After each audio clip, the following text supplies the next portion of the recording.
Why did you seek the protection under the House of Representatives? Mr. Chairman, as indicated in my letter, I want to speak freely without undue influence from varying sources. Do you have anything to say to this committee? Mr. Chairman, I prepared an opening statement. May I be allowed to read it? Okay, 10 minutes. Please proceed. Good morning. I am Krizle Grace Mago, a former employee of Pharmally Pharmaceutical Corporation.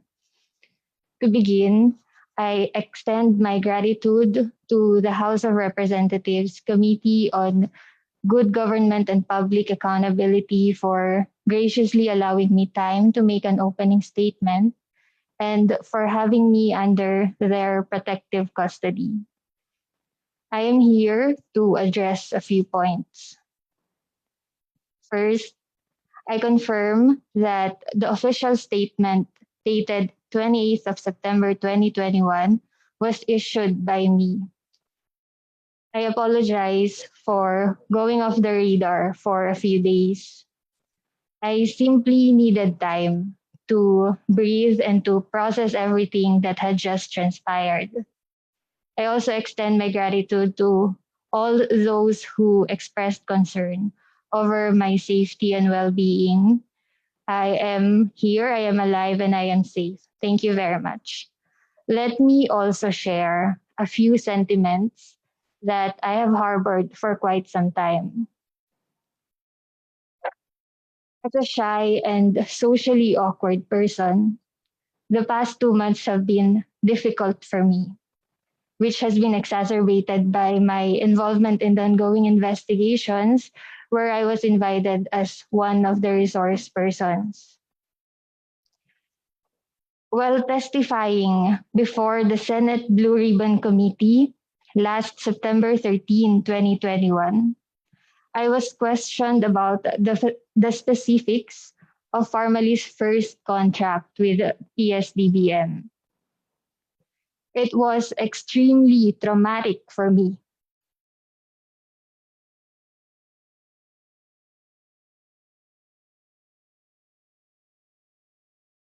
To be accused of lying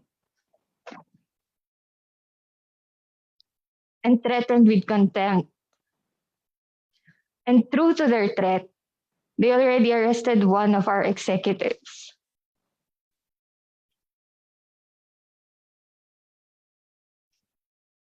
Personally, I was perplexed on how I could be perceived as a liar when I was simply answering questions directly based on the information that was reflected on our records. And I even willingly submitted the documents upon request.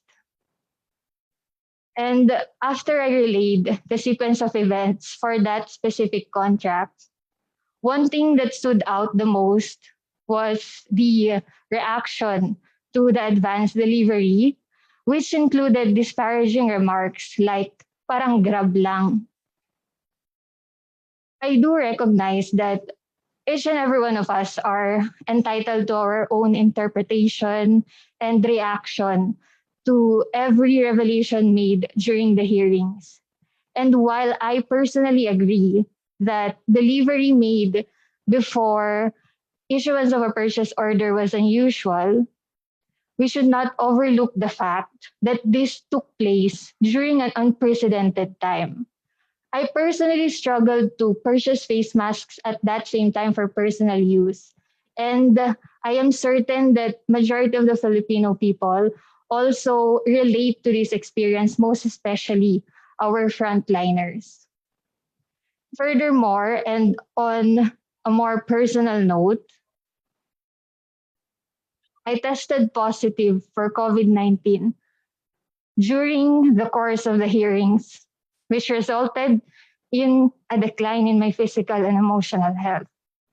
Additionally, the overwhelming pressure and the intense scrutiny of the investigations have had a detrimental effect to my mental health.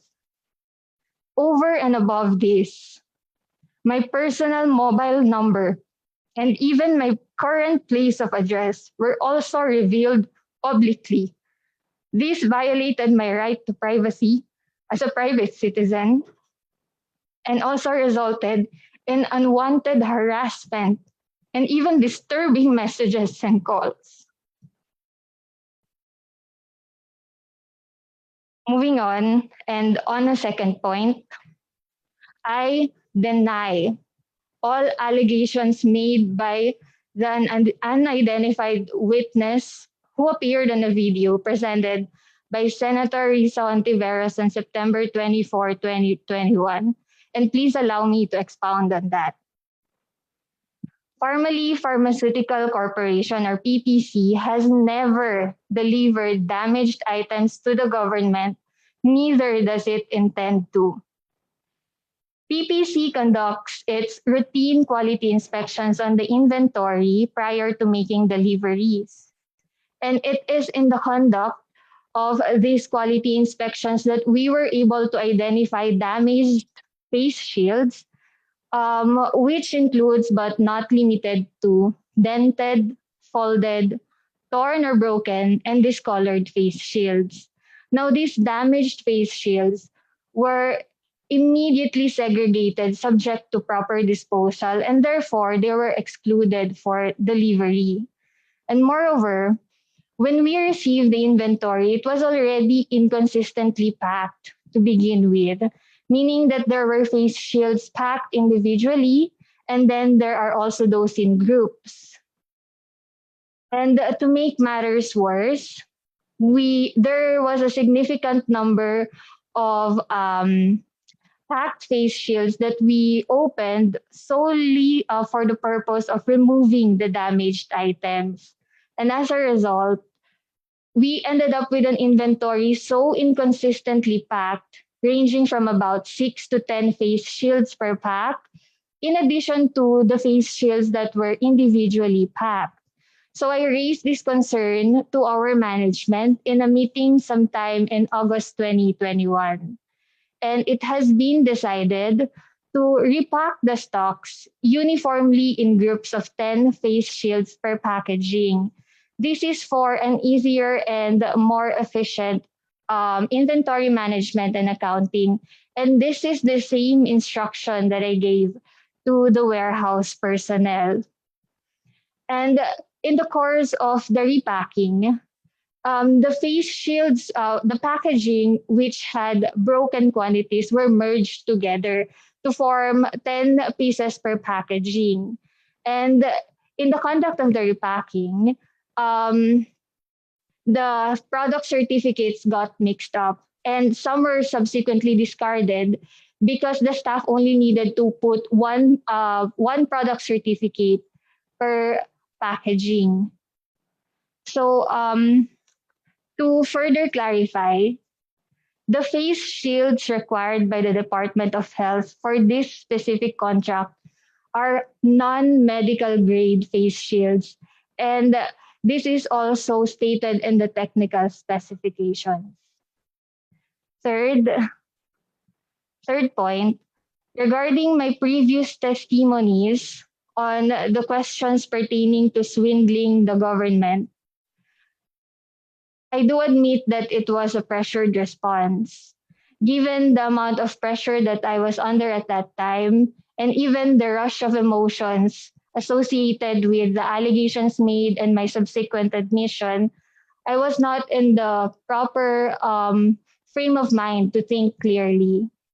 At that time, to be honest, what I considered was the fact that we already delivered a portion of these face shields containing the mixed product certificates to the Department of Health.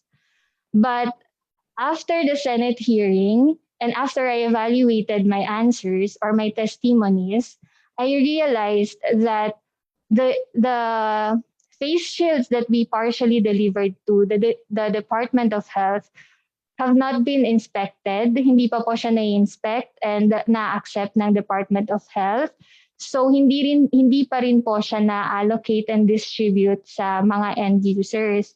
And in addition, wala pong natanggap na bayad ang Pharmally from the Department of Health for this partial delivery. So I hope that this clarifies the situation. Finally, in light of the information presented, I thank you for your time and interest, and I welcome any questions that you may have. Thank you, Mr. Chairman.